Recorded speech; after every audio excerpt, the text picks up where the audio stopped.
ایک عورت رات تک سوچتی رہی اور آخرکار فیصلہ کیا اسے بدلہ کیسے لیا جائے۔ وہ ساری رات سو نہ سکی کیونکہ وہ ان باتوں کا بدلہ لینے کے لیے بہت بے تاب تھی جن کی وہ پوچھا کرتی تھی۔ سورج کی پہلی کرن اس کی کھڑکی میں داخل ہونے سے پہلے ہی وہ اپنے گھر میں جھاڑو دینے میں مصروف تھی۔ اس نے سارا کچرا ایک ٹوکری میں محفوظ کر کے اپنے گھر کی چھت پر رکھا اور کچھ دیر تک فخر سے اسے دیکھتی رہی۔ پھر وہ بے صبری سے اس گلی کی طرف دیکھا جس پر وہ رہتی تھی اور سوچنے لگی نہ ہی کبھی کسی نے اسے غصے میں دیکھا ہے۔ جب لوگ اسے مجھ پر چیختے اور پاگل ہوتے دیکھیں گے تو ہر کوئی میری تعریف کرے گا، وہ اس پر ہنسیں گے اور اس کا مذاق اڑائیں گے۔ اس نے دوبارہ ٹوکری کی طرف دیکھا اور مسکرایا۔ اس نے اپنے انتظار کے خاتمے کے قریب پہنچنے کا اعلان کرتے ہوئے قدموں کی آواز سنی۔ بالآخر میرا شکار آ ہی گیا، اس نے سوچا۔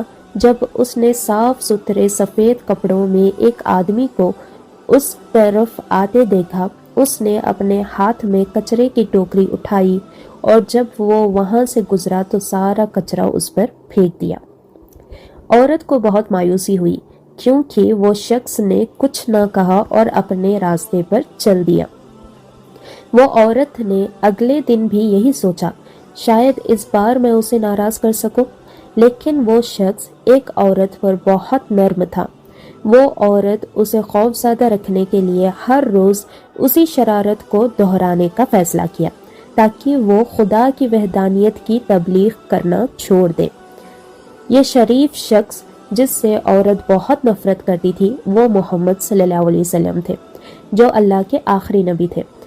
وہ عورت کو مایوس نہیں کرنا چاہتے تھے اور اس لیے کوئی دوسرا راستہ اختیار کرنے کے بجائے روزانہ سڑک پر چلتے رہے اور عورت کے لیے سچائی کو پہچاننے کی دعا کرتے رہے۔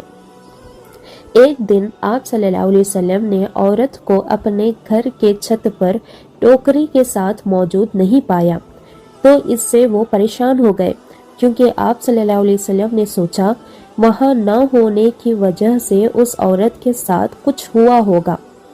تو آپ صلی اللہ علیہ وسلم نے دروازے پر اس کے گھر کے دروازے پر دستک دی۔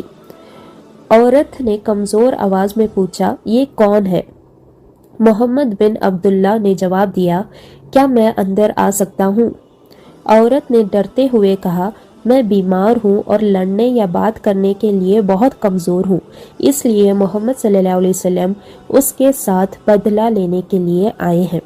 لیکن آپ صلی اللہ علیہ وسلم اس کے گھر میں داخل ہونے کی اجازت اتنی دھیمی آواز میں تھی کہ اس عورت نے آپ صلی اللہ علیہ وسلم کو اندر آنے دیا۔ محمد صلی اللہ علیہ وسلم گھر میں داخل ہوئے اور عورت سے کہا کہ اسے چھت پر نہ ملنے سے وہ پریشان ہو گئے ہیں اور اس طرح وہ اس کی صحت کے بارے میں پوچھنا چاہتے ہیں۔ یہ معلوم کرنے پر کہ وہ کتنی بیمار ہے، آپ صلی اللہ علیہ وسلم نرمی سے پوچھا کہ کیا آپ کو کسی مدد کی ضرورت ہے؟ حضور صلی اللہ علیہ وسلم کے مبارک آواز میں پیار بھرے لہجے سے ہپنوٹائز ہو کر عورت نے سارا خوف بھلا کر پانی منگوایا۔ آپ صلی اللہ علیہ وسلم مہربانی سے اسے برتن میں پانی دیا اور اس کی صحت کے لیے دعا کی۔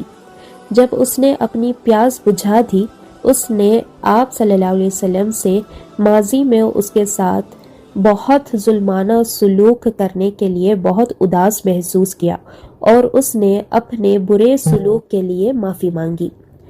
آپ صلی اللہ علیہ وسلم نے اسے معاف کر دیا اور اس عورت کے گھر کو صاف کرنے، اسے کھانا کھلانے اور اس کے لیے دعا کرنے کے لیے ہر روز اس کے گھر آتے، یہاں تک کہ وہ عورت دوبارہ اپنے پاؤں پر کھڑی ہو گئی۔